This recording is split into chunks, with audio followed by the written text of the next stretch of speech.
같은 시간, 같은 일, 같은 책임. 그런데 월급은 반토막입니다. 왜 이런 일이 벌어질까요? 인천 남동공단의 한 공장에서 일하는 김모 씨는 조립 업무를 합니다.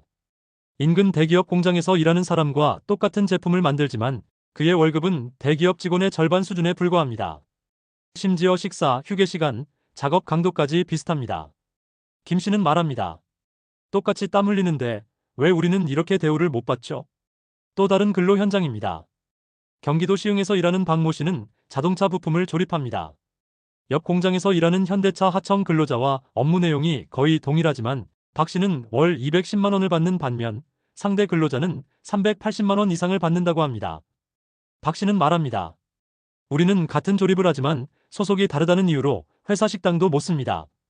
그가 가장 서러운 건 같은 작업복을 입고 같은 기계를 다루지만 정작 사람 대접은 다르다는 현실이었습니다. 이런 임금 격차는 어디서 오는 걸까요? 가장 큰 이유는 소속입니다.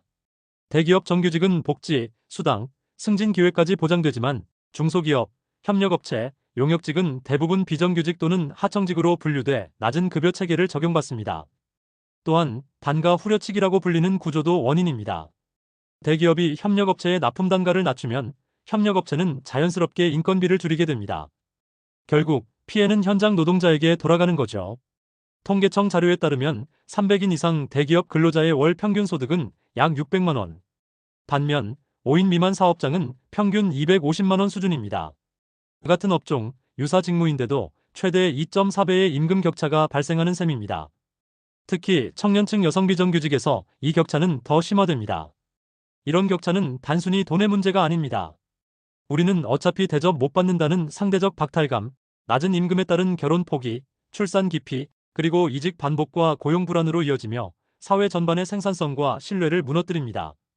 이 문제를 해결하려면 어떻게 해야 할까요? 1.